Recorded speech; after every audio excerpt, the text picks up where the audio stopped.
बिस्मिल्लाहिर्रहमानिर्रहीम। Dear student, अस्सलाम वालेकुम। कोर्स टाइटल है discrete structure, lecture number 9 and 10। Topic जो इसमें स्टडी करेंगे वो है logic and bit operations, Boolean variable, bit operations, bit string, bit wise operation, और इसके अलावा हम इसकी कुछ एग्जांपल्स करेंगे। लॉजिक एंड बिट ऑपरेशंस की बात करते हैं। Computer represent information using bits. A bit is a symbol with two possible values. Computer के अंदर जो भी इंफॉर्मेशन होती है वो बिट वाइज ही मौजूद होती है। बिट के लिए जो हम सिंबल इस्तेमाल करते हैं वो दो तरह के सिंबल इस्तेमाल करते हैं। एक की वैल्यू 0 होती है और दूसरे की वैल्यू 1 होती है। तो ये यहाँ पर बताया bit is a symbol with two possible values namely 0 and 1। ये जो बिट हैं दो, एक 0 बिट है और एक 1 है। A bit can be used to represent a truth value. जो बिट होती है उसको हम इस्तेमाल करते हैं ट्रूथ वैल्यू के लिए। यानी कि जैसे हमने पीछे टेबल बनाए हैं उसके अंदर जो ट्रू वैल्यू होती थी उसे टी से रिप्रेजेंट करते थे और जो फॉल्स वैल्यू होती थी उसे एफ से रिप्रेजेंट करते थे। यहाँ पर फ़र्क ये है कि जो ट्रू वैल्यू होगी वहाँ पर टी से रिप्रेजेंट करते थे, यहाँ पर हम 1 से रिप्रेजेंट करेंगे। प्रीवियसली जो वैल्यू होती है फॉल्स को हम वहाँ एफ से रिप्रेजेंट करते थे, यहाँ 0 से रिप्रेजेंट करते हैं। ठीक है, मतलब इसको जो हमारे पास पॉसिबल वैल्यूज़ होती है उसे 0 और 1 बिट के अंदर रिप्रेजेंट करना, इससे लॉजिक कहते हैं। ठीक है, इसके फर्दर ऑपरेशंस हैं। Bit can be used to represent a truth value because there are two truth values, namely true and false. We use a 1 bit to represent true and a 0 bit to represent false. तो जो true value होती है उसके लिए हम 1 इस्तेमाल करेंगे, जो फॉल्स होती है उसके लिए हम 0 इस्तेमाल करेंगे। 1 represent T mean true value and 0 represent F false value. तो ये मैं दोनों का आपको बता रहा हूँ, जो हमारा प्रीवियस नॉलेज है और जो हमारे पास अब अपकमिंग इंफॉर्मेशन आ रही हैं और उसके मुतालिक हम पीछे जो भी वैल्यू 2 होती थी हम उसे कैपिटल टी से रिप्रेजेंट करते थे। जब हम बिट की बात करेंगे तो यहाँ पर बिट में ट्रू वैल्यू को 1 से रिप्रेजेंट करेंगे। जो हमारे पास प्रीवियस वैल्यूज़ होती थी अगर वो फॉल्स होती थी तो हम उसे एफ से रिप्रेजेंट करते थे, यहाँ पर हम उस वैल्यू को 0 से रिप्रेजेंट करेंगे। Boolean variable. A variable is called a Boolean variable if it's value is either true और फॉल्स। ऐसा वेरिएबल जिसकी वैल्यू या तो ट्रू हो जाए या फॉल्स हो जाए, लेकिन एक ही वक्त में ट्रू फॉल्स नहीं हो सकती। एक वक्त में या ट्रू होगी या फिर एक वक्त में फॉल होगी। ठीक है, तो ऐसे वेरिएबल जिनकी 2 ही पॉसिबल वैल्यूज हो सकती हैं, या ट्रू हो या फॉल्स हो, उसे हम बूलियन वेरिएबल कहते हैं। Consequently a Boolean variable can be represented using A bit. Boolean variable को भी हम बिट से रिप्रेजेंट करते हैं। Bit operations. बिट ऑपरेशंस की बात करते हैं हम। बिट के ऑपरेशंस बिल्कुल वैसे ही हैं जैसे हम लास्ट में हम करते थे ट्रू फॉल्स वैल्यू का एंड ऑपरेशन लगाते थे, आर ऑपरेशन लगाते थे। ठीक है, ये भी बिल्कुल उन्हीं मीनिंग के अंदर है, या एक्सक्लूसिव आर लगाते थे।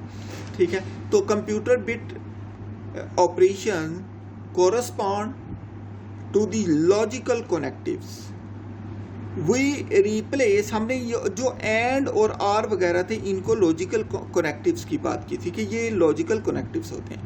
We replace true value by 1 and false value by 0 in the truth table for the operations and or and exclusive or. इसको एक्सक्लूसिव आर भी पढ़ते हैं, इसको हम ऐड पढ़ते हैं, इसको हम आर पढ़ते हैं, इसको हम एक्सक्लूसिव आर भी पढ़ते हैं, ये XOR भी पढ़ते हैं। ठीक है, तो we will also use in notation add.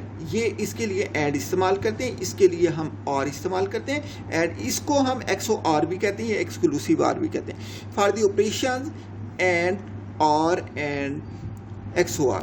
As is done in various programming language. जब हम मुख्तलिफ लैंग्वेजेस की प्रोग्रामिंग इस्तेमाल कर रहे होते हैं तो हम ये ऑपरेशन इस्तेमाल करते हैं, जैसे यहाँ हम बिट ऑपरेशन के अंदर इस्तेमाल करेंगे।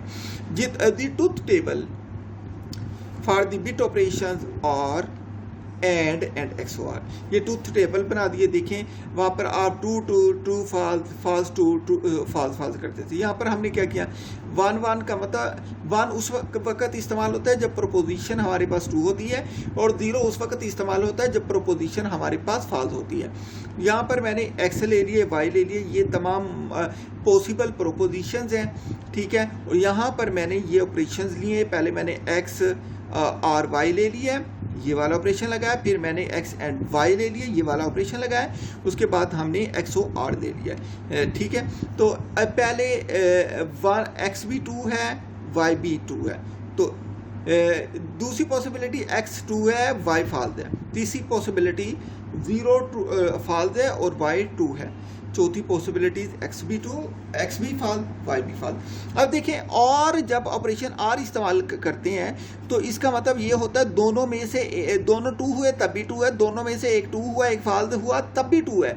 ये फॉल्स उस वक्त होता है जब दोनों फॉल्स हो जाते हैं। ये 2 है, ये 2 है, ये भी 2 हुआ, ये 2 है, ये फॉल्स है, दोनों में से एक 2 हो गया तो ये 2 हो गया। ये फॉल्स है, ये 2 है, दोनों में से एक 2 हुआ तो ये 2 हो गया।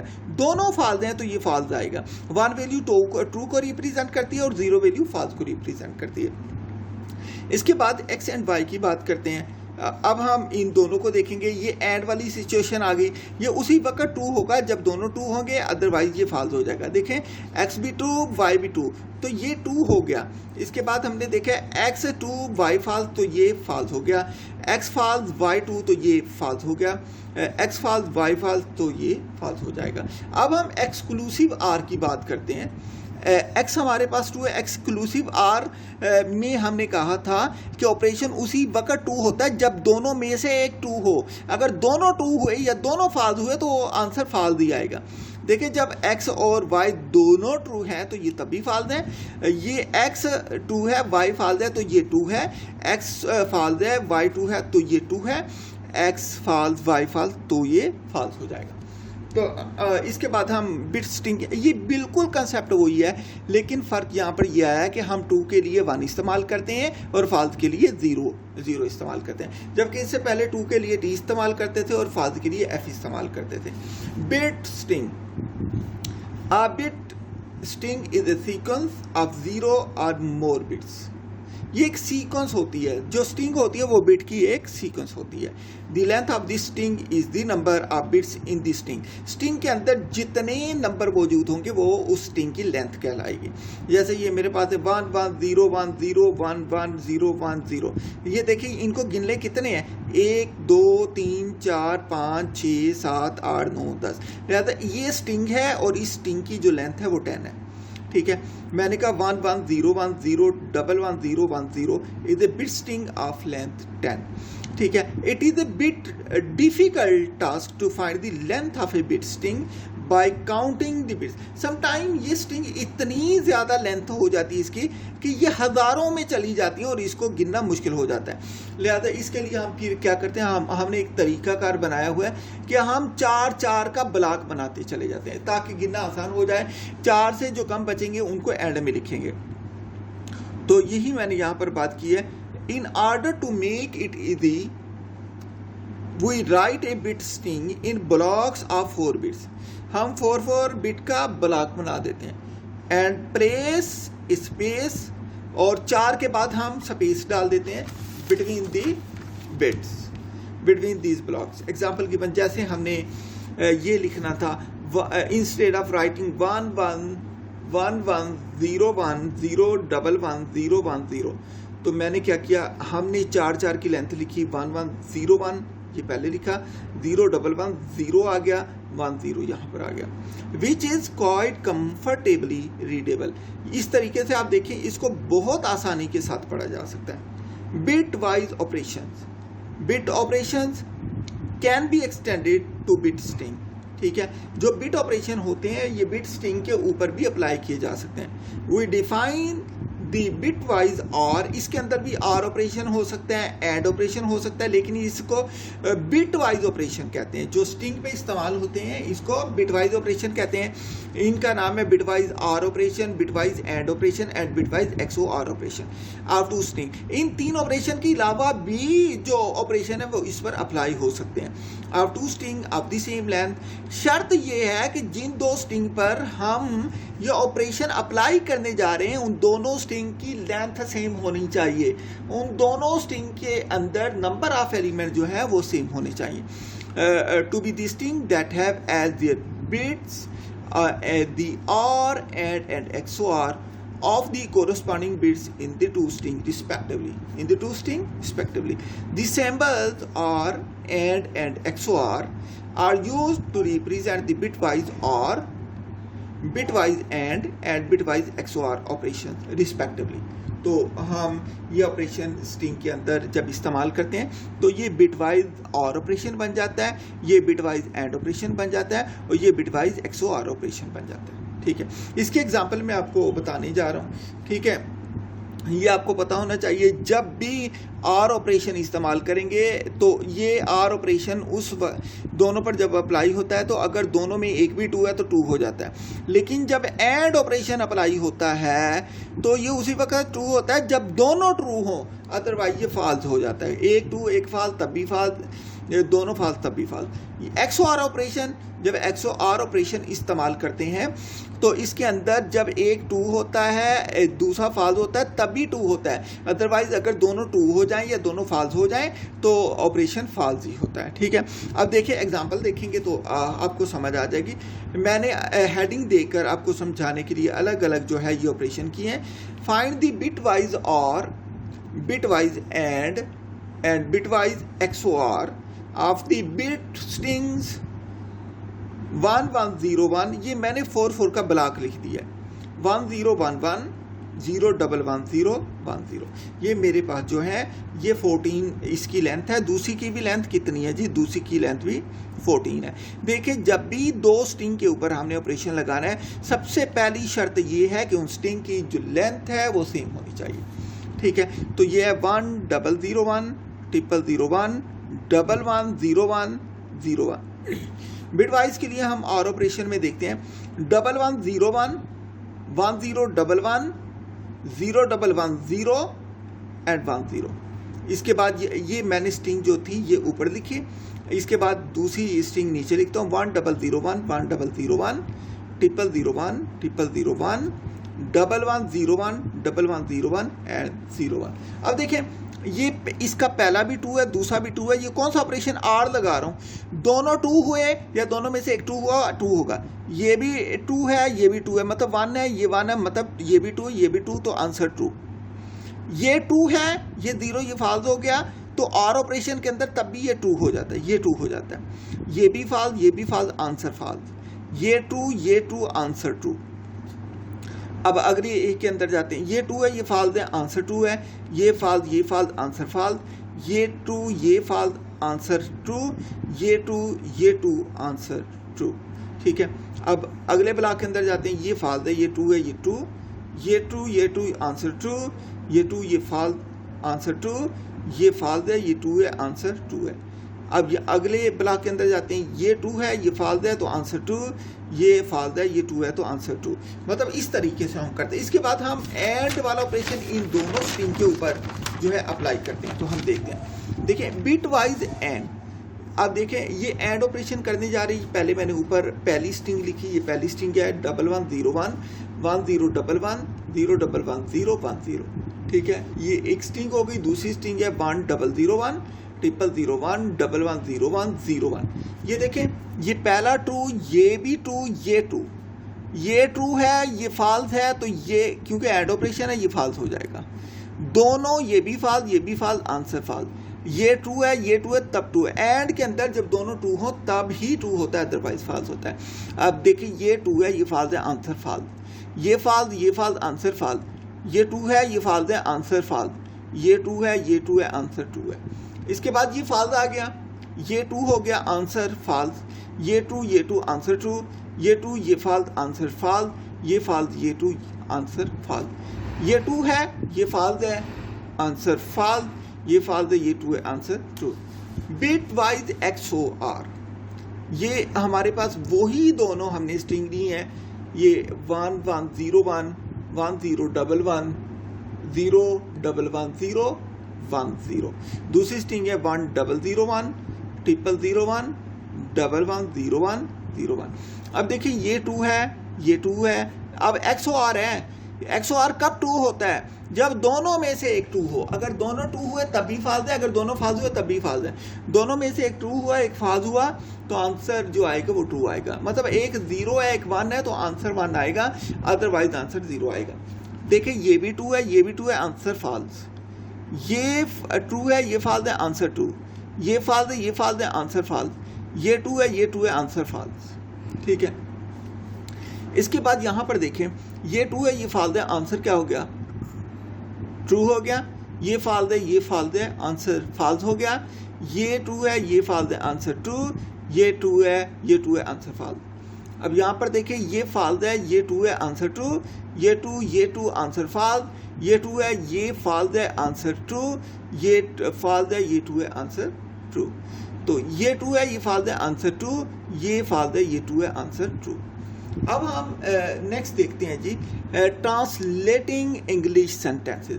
मतलब जब हमें जो सेंटेंसेस है वो इंग्लिश में गिवन हो, हमने उसको लॉजिकल प्रोपोजिशन के अंदर या लॉजिकल फॉर्म में लिखना हो, तो उसका तरीकाकार क्या होता है। तो पहले मैं आपको बता देता हूँ ये है क्या, उसके बाद मैं इसकी एग्जांपल बताता हूँ, तो वहाँ से आपको क्लियर हो जाएगा। स्टूडेंट, मेरा पर्पज़ आप लोगों को कंसेप्ट देना है, कंसेप्ट यही होगा जो मैं बताता हूँ। इसके अलावा अगर एग्जाम्पल और भी कोई आ जाए तो आप इसको बड़े आराम से कर सकते हैं। Example, how can this English sentence be translated into logical translating English sentence. Translating English sentences logical expression में involve making a set of reasonable assumption. इसके अंदर जब भी हमने ट्रांसलेट करना होता है इंग्लिश सेंटेंस को लॉजिकल एक्सप्रेशन के अंदर, तो इसके अंदर बहुत से सेट ऑफ एजम्पशन जो होते हैं वो इन्वॉल्व हो जाते हैं, जिनकी बुनियाद जो होती है based on the intended meaning of the sentence. जिसकी जो बेस होती है उसके जो सेंटेंस है उनके इंटेंडेड मीनिंग पर होती है। ठीक है। हकीकत वही होती है जो कि इंग्लिश सेंटेंस में होता है, लेकिन हम उसको लॉजिकल फॉर्म में लिख लेते हैं। एग्जाम्पल है, how can this English sentence be translated into a logical expression. If Haroon works hard he will stand first. ये मेरे पास सेंटेंस है, हमने इसे लॉजिकल एक्सप्रेशन की फॉर्म में लिखना है। इसमें हमने इसका लिखना है, इसका कन्वर्स लिखना है, इस पूरी सेंटेंस का इसका इन्वर्स लिखना है, और हमने इसका कंट्रा पॉजिटिव लिखना है ऑफ द गिवन स्टेटमेंट। तो सॉल्यूशन देखते हैं। There are 2 parts of this English sentence. इसके 2 पार्ट हैं। पहला पार्ट ये, if Haroon works hard he will stand first. मतलब 2 प्रोपोजिशन बन जाएगी। हारून में अगर वर्क हार्ड करेगा तो वो फर्स्ट आएगा, अगर वो वर्क हार्ड नहीं करेगा वो फर्स्ट नहीं आएगा। ठीक है। There are 2 parts of this English sentence. First we write these 2 parts as follows. पहले हम इसकी प्रोपोजिशन बना लेते हैं। प्रोपोजिशन क्या बनेगी? हारून वर्क्स हार्ड, अगर हारून मेहनत करेगा, he will stand first, वो फर्स्ट आएगा। ठीक है। इसको मजीद हम प्रोपोजिशन में किस तरीके से लिखते हैं देखते हैं यहाँ पर। तो हम कहते हैं, late us denote these 2 parts by logical variable P and Q। हम इन दोनों पार्ट को लॉजिकल वेरिएबल की शक्ल में लिखने जा रहे हैं। तो इसके लिए हम क्या करते हैं, हम कहते हैं P is Haroon work hard. जो पहली थी प्रोपोजिशन उसको P कह दिया, जो दूसरी प्रोपोजिशन थी हमने उसको Q कह दिया। ठीक है। P is Harun works hard, Q is he will stand first. It is also clear from the given statement. यहाँ से ये हमें क्लियर हो जाता है कि if Harun works hard, he will stand first. हमने इस पर लगाते हैं, इसके कंडीशनल क्या बनता है, that it is a conditional. मतलब ये कंडीशनल बन गया। वो अगर वर्क हार्ड करेगा तो स्टैंड फर्स्ट होगा, अगर वर्क हार्ड नहीं करेगा, ये कंडीशन लगी उस पर, वर्क हार्ड करने की क्या है, ये कंडीशन है। इसलिए यहाँ से हमें अंदाजा हो गया कि हमने यहाँ पर कंडीशनल अप्लाई करना है। So we can write it as P implication Q. तो हम इसको लिख सकते हैं ये पी इम्प्लीकेशन क्यू, मतलब अगर पी ट्रू होगा तो क्यू ट्रू होगा। ठीक है, ये पी पर डिपेंड कर रहा है, कंडीशन पी है। तो मैंने कहा the converse of the conditional is Q implication Q, Q implication P.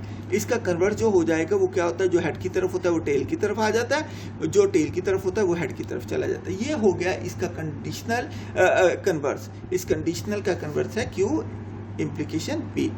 The corresponding English sentence is, English sentence क्या बना, ये बन गया if Haroon works hard he will stand first. मतलब इसका ये क्यू पहले लिखा गया, क्यू क्या था कि वो स्टैंड फर्स्ट आएगा, क्यू पहले आ गया। तो इसकी मैं पहले यहाँ पर क्या इंग्लिश सेंटेंस बना रहा हूँ। पहले क्यू आ गया, क्यू के अंदर क्या है, he will stand first. If Haroon stand first then P क्या था, Haroon he will work hard. ठीक है, तो मैंने ये सिंपल इस प्रोपोजिशन का मैंने कन्वर्स लिखा और ये मैंने इस प्रोपोजिशन का इंग्लिश सेंटेंस लिखा। मतलब ये असल इंग्लिश सेंटेंस का कन्वर्स ये बनेगा। ठीक है, क्योंकि जो क्यू है वो पहले आ जाता है, इसलिए मैंने क्यू वाली प्रोपोजिशन पहले लिखी और पी बाद में आता है, पी वाली प्रोपोजिशन मैंने बाद में लिखी। ठीक है, इसके बाद नेक्स्ट हम देखते हैं इनवर्स, पी इम्प्लीकेशन क्यू का इनवर्स। तो दोनों का निगेशन ले लेते हैं, वो इनवर्स बन जाएगा। The inverse of the conditional is negation P implication negation Q. The corresponding English sentence is if Haroon does not work hard, अगर हारून वर्क नहीं करेगा, he will not stand first. मैंने इसी का कन्वर्स ले लिया। पी क्या था, ही विल स्टैंड, पी क्या था, हारून वर्क हार्ड। क्योंकि निगेशन है तो यहाँ पर निगेशन के लिए नॉट आ जाता है, does not, Haroon does not work hard, does not के साथ आ गया। तो इसका क्यू का निगेशन क्या हुआ, ही will not stand first, he will not stand first. ये इंग्लिश सेंटेंस बन गया। ये इस कंडीशनल का, इस इम्प्लीकेशन का ये मैंने इन्वर्स लिखा, ये इस इंग्लिश सेंटेंस का इन्वर्स मैंने लिखा यहाँ पर। इसके बाद हम देखते हैं कंटा पॉजिटिव कैसे बनेगा। The contrapositive of the conditional is negation Q implication negation P. मतलब जब हम इन्वर्स का अपोजिट ले लें, मतलब जो एरो की तरफ है, एरो के हेड की तरफ है, वो टेल की तरफ आ जाए, जो टेल की तरफ है वो हेड की तरफ चला जाए, तो ये क्या हो जाता है, ये कंटा पॉजिटिव हो जाता है। तो इसका मतलब ये कि जो क्यू था, यहाँ पर क्यू क्या था, ये था ही विल वर्क हार्ड। यहाँ पर हम लिखेंगे कंटा पॉजिटिव, इसका ये बनता है। इसका इंग्लिश सेंटेंस क्या बनेगा, हमने लिखा the corresponding English sentence is if Haroon, इसके साथ ये देखिए हमने इस तरफ क्यों लिखना है ना, तो यहाँ पर हमने लिखा the corresponding English sentence is if Haroon does not stand first. अगर वो फर्स्ट नहीं आएगा तो इसका मतलब है वो मेहनत नहीं करेगा, he will not work hard, वो मेहनत नहीं करता। तो इसके बाद हम जो है एक और एग्जाम्पल देखते हैं। इसकी एग्जाम्पल नंबर 2 है, translate the following English sentence into logical sentence using logical variables and logical connectives between them.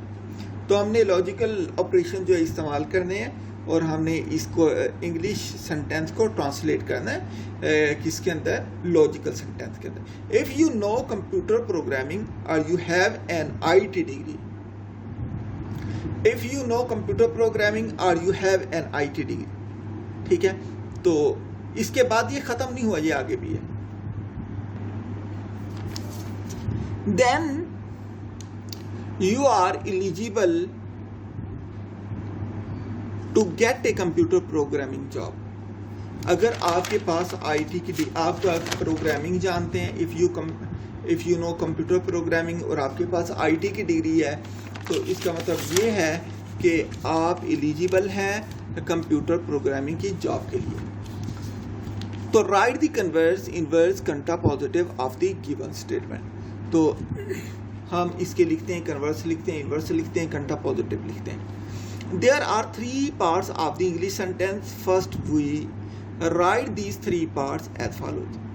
तो मैंने कहा कि इसके 3 पार्ट बनते हैं इस सेंटेंस के, वो 3 पार्ट मैंने इस तरीके से नंबरिंग करके लिख दिए हैं। पहली बात थी you know computer programming, number 2 you have an IT degree, number 3 you are eligible to get a computer programmer job. ठीक है, ये 3 पार्ट मैंने लिख दिए हैं। अब इनके मैं नाम रख दूंगा, पहले को P कह दूंगा, दूसरे को Q और तीसरे को R कह दूंगा। ये अलग अलग प्रोपोजिशन बन जाएंगे। तो मैंने लिखा let us denote these 3 parts by logical variables P, Q and R। तो let us denote these 3 part, इन 3 पार्ट को मैं डिनोट करूंगा by logical variable P, Q and R। That is P you know computer programming. पहले को ये जो था ना यू नो कंप्यूटर प्रोग्रामिंग, इसका मैंने प्रोपोजिशन P कह दिया है। P is you know computer program, and Q you have an IT degree.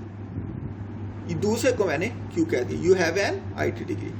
और तीसरा R है you are eligible to get a computer programming job. ये मैंने इन तीनों, पहले मैंने एक इंग्लिश सेंटेंस के 3 पार्ट किए, ये तीनों 3 प्रोपोजिशन बन गई। एक को मैंने P कह दिया, दूसरे को मैंने Q कह दिया और तीसरे को मैंने R कह दिया।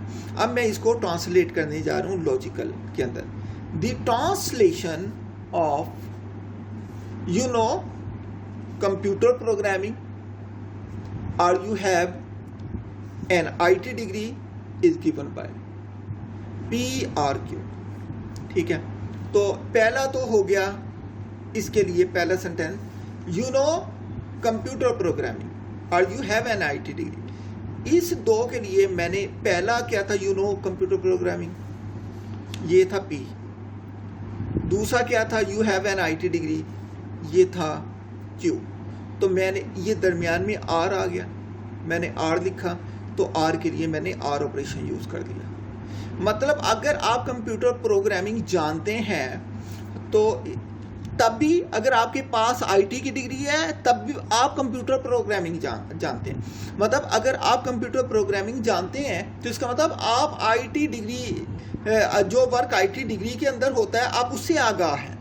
अगर आपके पास IT डिग्री है तो ये ज़रूरी है कि आप कंप्यूटर प्रोग्रामिंग जानते हैं। इसलिए मैंने लिखा इस गिवन बाय PRQ, इसलिए मैंने यहाँ पर R का ऑपरेशन इस्तेमाल किया। मतलब दोनों में से एक भी बात ठीक हो गई तो ठीक हो जाएगा काम। नेक्स्ट है जी the translation of if you know computer programming और you have an IT degree then you are eligible to get a computer programming. तो इसका मतलब ये है अगर आप कंप्यूटर प्रोग्रामिंग जानते हैं या आपके पास IT की डिग्री है तो आप जॉब के लिए एलिजिबल हैं। कंडीशन R हो गई, ये एलिजिबल, जॉब के लिए एलिजिबल जो थे आप, ये R थी प्रोपोजिशन। लिहाजा मैंने यहाँ पर लिखा then you are eligible to get a computer programming job. PRQ implication R हो जाएगा। अब इसका कन्वर्स लिखते हैं। कन्वर्स क्या है जी? इसका कन्वर्स ये था, हमारे पास प्रोपोजिशन बन गई PRQ इम्प्लीकेशन R आ जाएगी। तो यहां पर क्या आ गया?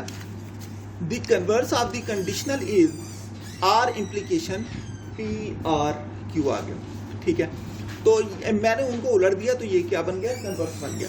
ठीक है, the corresponding English sentence is if you are eligible to get a computer programming job then you know computer programming or you have an IT degree। देखें ये क्या था? R क्या था?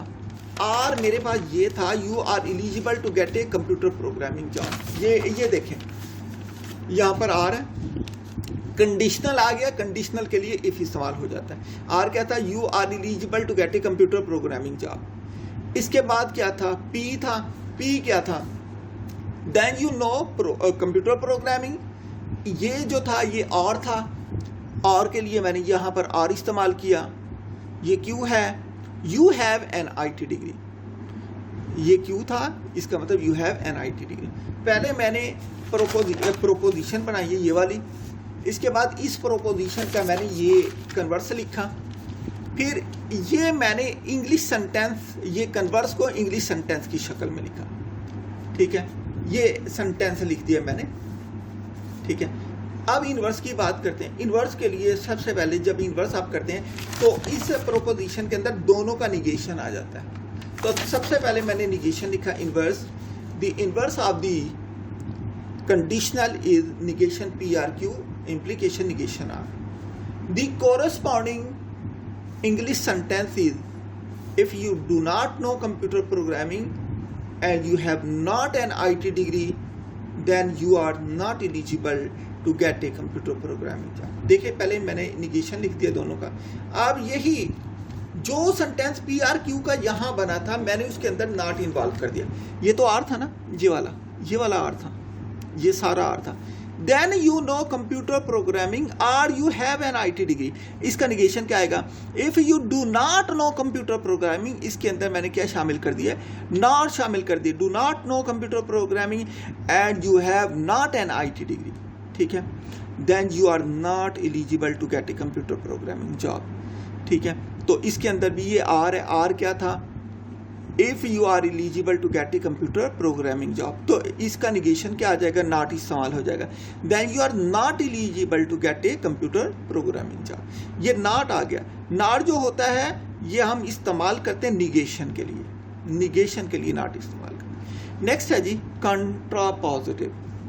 The contrapositive of the conditional is, इसका contrapositive जब करते हैं तो क्या करते हैं? जो हमारे पास कन्वर्स होता है ना, कन्वर्स होता है उसका निगेशन ले लेते हैं, तो वो क्या बन जाता है? कंट्रापॉजिटिव। अगर हम जो हमें प्रोपोजिशन कंडीशनल गिवन है, अगर दोनों का निगेशन ले लें तो वो इन्वर्स बन जाता है। अगर दोनों की जगह उलट दे कन्वर्स बन जाता है। अगर जो कन्वर्स में है उन दोनों का निगेशन ले ले तो वो कंट्रापॉजिटिव बन जाता है, ठीक है। तो लिहाजा कंट्रापॉजिटिव की बात करते हैं। The contrapositive of the conditional is negation R, implication negation PRQ. The corresponding English sentence R के अंदर नॉट शामिल कर दे वो निगेशन बन जाएगा। ये देखें, if you are not eligible, or यही था ना कि if you are eligible to get a computer programming job, ये आर था, ये पीछे भी मैंने बता दिए आर यही था, ठीक है। इसके अंदर नॉट शामिल कर दे निगेशन हो जाएगा। If you are not eligible to get a computer programming job, not आगे, then you neither know computer programming, तो इसका मतलब इन दोनों का नेगेशन है, तो इसलिए मैंने नाइदर इस्तेमाल किया। अगर एक होता तो मैं नॉट इस्तेमाल कर जाता, ठीक है। then you neither know computer programming nor have an IT degree, पहले के लिए नाइदर इस्तेमाल कर दिया, क्यू के लिए नॉर इस्तेमाल कर दिए, दोनों का निगेशन आ गया।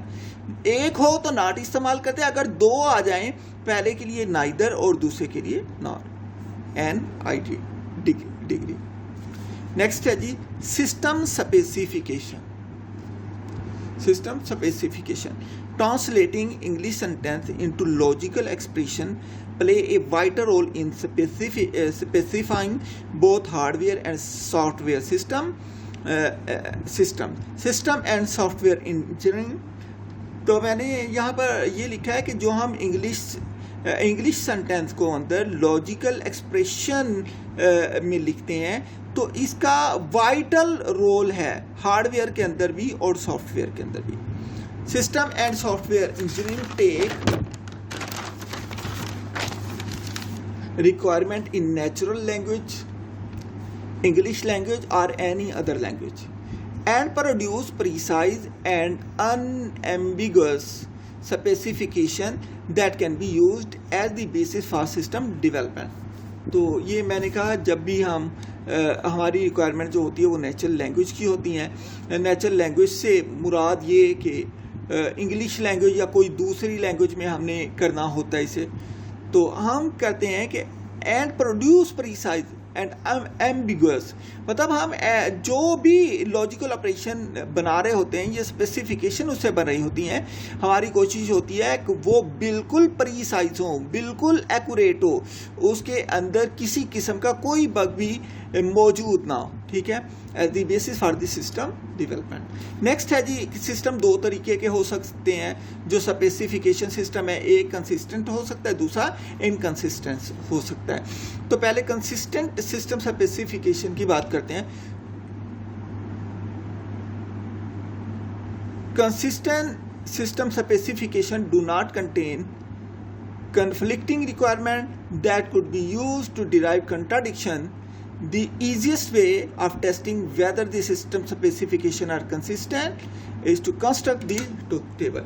मतलब इसके ये है कि अगर जो हमारे पास भी सिस्टम की स्पेसिफिकेशन है उसकी कंट्राडिक्शन नहीं होनी चाहिए, उसका ट्रुथ टेबल बनना चाहिए, तो हम इसे कहते हैं कंसिस्टेंट स्पेसिफिकेशन। ठीक है, inconsistent system specification if the system specification contain conflicting requirement। अगर conflicting requirement आ गई तो इसका मतलब ये हुआ कि उसकी कंट्राडिक्शन हो जाएगी और उसका ट्रुथ टेबल नहीं बन सकेगा। तो could be used to derive a contradiction, then such system specification are known as inconsistent system specification. When specifications are inconsistent, there is no way to develop a system that satisfies all the specification. तो इसके लिए हम next इसकी example भी करेंगे, वहाँ से आपको कंसिस्टेंट और इनकंसिस्टेंट की फर्दर मज़ीद समझ आ जाएगी।